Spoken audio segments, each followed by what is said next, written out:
በእስራኤል የኢራን የኒውክሌር ጣቢያዎችን ለማውደም የተጀመረውና ለ12 ቀናት የቆየው ጦርነት በተኩስ አቁም መርገቡ ይታወሳል። ባጭር ለመቋጨቱም ራሷ በኢራን የኒውክሌር ጣቢያዎች ላይ ጥቃት የፈጸመችው የአሜሪካ ተጽዕኖ ከፍ ያለም ነው። አሁን ደግሞ የአሜሪካው ፕሬዝዳንት ዶናልድ ትራምፕ ከኢራን ጋር የሚደረገው የኒውክሌር ድርድር በዚህ ሳምንት በፍጥነት እንደገና ይጀምራል ማለታቸውን ተከትሎ የኢራን የውጭ ጉዳይ ሚኒስትር አባስ አርጋቺ በዚህ ፍጥነት ወደ ድርድር የመመለሳችን ነገር አይመስለኝም የሚል ምላሻቸውን ሰጥተዋል። የውጭ ጉዳይ ሚኒስትሩ ለሲቢኤስ እንደተናገሩት እንደገና ወደ ድርድሩ ለመመለስ አሜሪካ በድጋሚ ወታደራዊ ኢላማ ውስጥ እንደማታስገባን እርግጠኞች መሆን ይኖርብናል በማለት አሜሪካ ላይ ያላቸውን ጥርጣሬ አንጸባርቀዋል። ከግምት ውስጥ እንደሚገቡት ጉዳዮች ከሆነ ወደ ድርድሩ ለመመለስ ጊዜ ያስፈልገናል ማለታቸውም ተደምጧል። የውጭ ጉዳይ ሚኒስትሩ የዲፕሎማሲ በሮች መቼም አይዘጉም ማለትንም መርጠዋል። የአሜሪካን የኢራን የኒውክሌር ጣቢያዎችን ማጥቃትን ተከትሎ ዶናልድ ትራምፕ አውድመነዋል ባሉት የፎርዶ የኒውክሌር ጣቢያ እንደገና የስራ እንቅስቃሴዎች እንዳሉ የሳተላይት ምስሎችም ጠቁመዋል። የዓለም አቀፉ የአቶሚክ ኢነርጂ ኤጀንሲ ኃላፊ ግሮሲም ቢሆኑ የኢራን የኒውክሌር ፕሮግራም በወራት ውስጥ ብቻ ነው ወደ ኋላ የተመለሰው ማለታቸው ይታወሳል። በሌላ በኩል ኢራን የዓለም አቀፉ የኒውክሌር ተቆጣጣሪ የኢራንን የኒውክሌር ፕሮግራም መገምገም እፈልጋለሁ የሚል ጥያቄውን ውድቅ አድርገዋለች። የኢራን የኒውክሌር ጣቢያዎች ላይ ስለተፈጸመው ጥቃት አርጋቺ እንደተናገሩት እስራኤልም ሆኖ አሜሪካ የኒውክሌር ማበልጸጉን ቴክኖሎጂና ሳይንስ ከናካቴው ከኢራን ማጥፋት አልቻሉም። የደረሰውን ጉዳት እንደገና ጠገነን ለሰላማዊ ዓላማ ኒውክሌር ማበልጸጋችንን እንቀጥላለን ሲሉም አጽንኦት ሰጥተዋል። በሌላ በኩል የኢራኑ ፕሬዝዳንት መሱድ ፔዜሽኪያንም ቴሄራን ከዓለም አቀፉ የኒውክሌር ተቆጣጣሪ በትብብር መስራቷን እንድታቋርጥ አዘዋል። ይህም ምን ያክል ኢራን ዩራኒየም የማበልጸግ ጥራቷ የኒውክሌር መሳሪያ ለማምረት የተቃረበ ነው የሚለውን ተቋሙ እንዳይከታተል ይገድበዋል። የኢራን የመንግስት ቴሌቪዥን የፕሬዝዳንቱን ትዕዛዝ ያስተላለፈው የሀገሪቱ ምክር ቤት የዓለም አቀፉ የኒውክሌር ተቆጣጣሪን የመገደብ ውሳኔን ካስተላለፈ በኋላ ነው። ውሳኔው ሲነበብም የኢራን መንግስት ከዓለም አቀፉ የኒውክሌር ተቆጣጣሪ ጋር ትብብሩን ማቋረጥም ሆነ ኒውክሌር መሳሪያን ማምረትን ከሚገድበው የኤንፒቲ ስምምነትም ሆነ ሌሎች አስገዳጅ ስምምነቶች የመውጣት ስልጣን አለው ነው እየተባለው። የዓለም አቀፉ የኒውክሌር ተቆጣጣሪ ላይ የተጣለው እገዳም የኒውክሌር ጣቢያዎቹና ሳይንቲስቶች ደህንነትን ጨምሮ አንዳንድ ሁኔታዎች እስኪሟሉ እንደሚቀጥልም ተመላክቷል። የኢራንን የኒውክሌር ጣቢያዎች ለማውደም የተደረገው የ12 ቀናቱ ጦርነት ከተቋጨ በኋላ የኢራኑ መሪ አያቶላ ህዝባቸውን እንኳን ደስ ያላችሁ ለድል በቅተናል ማለታቸውን ዶናልድ ትራምፕ ሐሰት ማለታቸው የሚታወቅ ሲሆን ሙሉ ለሙሉ አውድመናል ባይ መሆናቸውን ደጋግመው አሳይተዋል።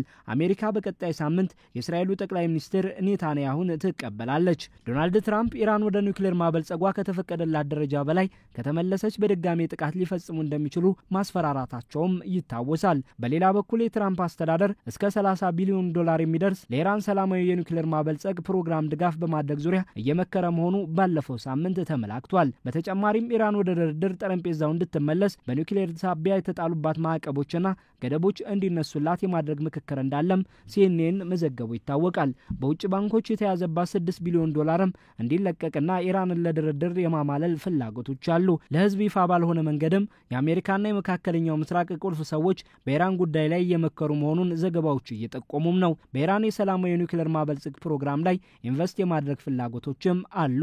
አሜሪካ ልታደርገው ያሰበችው $30 ቢሊዮን የኢራን የኒውክሌር ፕሮግራም ላይ ኢንቨስትመንት በራሷ ሳይሆን በአረብ ሀገራት አጋሮቿ በኩል ሊደረግ የሚችል መሆኑም ተመላክቷል። ምንም እንኳን ኢራን ኒውክሌር የማበለጸገው ለሰላማዊ ዓላማ ነው ብትልም ለጦር መሳሪያነት ልታውል እየተንደረደረች ነው በሚል ነቀፋ የኢራን ኢኮኖሚ በማዕቀቦች የተፈተነ ነው። ከአሜሪካ በኩል የተመከረባቸውና የታሰቡት ጉዳዮች ኢራንን ወደ ድርድር ይመልሷታል የሚል ተስፋ ቢኖርም አሜሪካ ኢራን ላይ ጥቃት መፈጸሟ ወደ ድርድር የመመለሷን ነገር ያዘገየዋል የሚል ስጋትን አሳድሯል። ዋሽንግተን የኢራን የኒውክሌር ፕሮግራም ጉዳይ ላይ ከኢራን ጀምረው የነበረውን ድርድርም የእስራኤል ጥቃት ማስተጓጎሉ ይታወቃል። አሜሪካም ቢሆን በዚህ ጥቃት ከእስራኤል ጎን በይፋ መቆሟ የቀጣይ ድርድር ላይ ተጽዕኖ ማሳደሩ አይቀሬ ነው እየተባለ ነው። የትራምፕ ወደ ማበልጸግ ብትመለሽ የድጋሚ ጥቃት አዛለው የማለት ማስፈራሪያም ቢሆን ሌላ ስጋትን የሚያሳድር ነው። ለዚህም የኢራን የውጭ ጉዳይ ሚኒስትሩ አርጋቺ ቅድሚያ ለድርድር ከመቀመጣችን በፊት ድጋሚ የአሜሪካ ወታደራዊ ጥቃት ኢላማ አለመሆናችንን እርግጠኛ መሆን ይኖርብናል ብለዋል። ሁኔታዎችን ለማጤንም ቢሆን ከድርድር በፊት ጊዜ ያስፈልገናል ሲሉ ተናግረዋል። አሜሪካ ደግሞ በአስቸኳይ እንደውም በዚህ ሳምንት ከኢራን ጋር እንደገና ወደ ድርድር ለመመለስ ትሻለች። የመሳካቱ ነገር አጠራጣሪ ቢሆንም ትራምፕ በመጀመሪያ በመጀመሪያው ፕሬዝዳንትነት ዘመናቸው ከ2015 የኢራን የኒውክሌር ስምምነት መውጣታቸው ቴህራን ለኒውክሌር ማምረት የሚውለውን ዩራኒየምን በከፍተኛ ጥራት እንድታመርት ፋታ ሰጥቷታል። በስምምነቱ መሰረት ኢራን ዩራኒየምን እንድታበለጽግ የተፈቀደላት የነበረው በዝቅተኛ የጥራት ደረጃ ቢሆንም ከስምምነቱ መውጣቷ እስከ 60 በመቶ ጥራት እንድታመርት አስችሏታል። ይሄው የጥራት ደረጃ ኒውክሌርን ለሲቪል ዓላማ ለመዋል ከሚያስፈልገው በላይ ቢሆንም ለኒውክሌር ጦር መሳሪያነት ከሚያስፈልገው ጥራትም ያነሰ ነው። ትራምፕ በአሜሪካ ኢራን የኒውክሌር ስምምነት በመውጣታቸውም ይነቀፋሉ። አሁን ደግሞ በፍጥነት ከኢራን ጋር ወደ ድርድር ለመመለስ ይሻሉ። የተባበሩት መንግስታት ድርጅት የኒውክሌር ተቆጣጣሪ ተቋሙን ኢራን ማገዷንም እስራኤል ኮንነዋለች። የውጭ ጉዳይ ሚኒስትሯ ጊዲዮን ሳር ይህ እኮ ከዓለም አቀፍ የኒውክሌር ግዴታዎችና ቁርጠኝነቶች በይፋ መውጣት ነው ሲሉ ኢራን አጠራጣሪ ውሳኔን አሳልፋለች በማለት በኤክስ ገጻቸው ጽፈዋል። የ12 ቀናቱን ጦርነት ተከትሎ ኢራን ይህንን ውሳኔ ማሳለፏ ሀገሪቱ ከዓለም አቀፉ የኒውክሌር ተቆጣጣሪ እይታ የኒውክሌር ፕሮግራሟን ሰውራ ወደ ጦር መሳሪያ ማምረት ልታሳድገው እንድትችል እድል ይሰጣታል የሚል ስጋትን አጭሯል። የኢራን የኒውክሌር ስምምነትም ወደ ኒውክሌር ጦር መሳሪያ ማምረት እንዳትገባ የሚያገድ ሲሆን ከዚህ ሁሉ ነፃ ነኝ ልትል ትብብሯን ልታቋርጥ ወስናለች። ሆኖም በሌላ በኩል ይህንን ማድረጓ ምዕራባውያኑን ወደ ድርድር ጠረጴዛው እንዲቀመጡ ለማስገደድ ነው የሚሉም አልታጡም። በሌላ በኩል በዚህ ውሳኔዋ የምትጸና ከሆነ የተባበሩት መንግስታት ድርጅት ማዕቀቦች የሚጠብቋት ይሆናል። ቴህራን ኒውክሌርን ለሰላማዊ ዓላማ ነው የማበለጽገው ብትልም ከጎርጎሮሳውያኑ 2003 ጀምሮ የተደራጀ የኒውክሌር መሳሪያ ፕሮግራም እንዳላት የዓለም አቀፉ የኒውክሌር ተቆጣጣሪም ሆነ የምዕራባውያኑ ስለላ ድርጅቶች መረጃዎች ሲገልጹ ቆይተዋል። አሁን አሜሪካ በቶሎ ለድርድር እንቀመጥ ብትልም ቴህራን ጊዜ ይፈልጋለሁ ብላለች። በ12 ቀናቱ ጦርነት ተጽዕኖ ሳቢያም ኢራን በቶሎ ለድርድር የመቀመጧ ነገር አጠራጣሪ ሆኗል።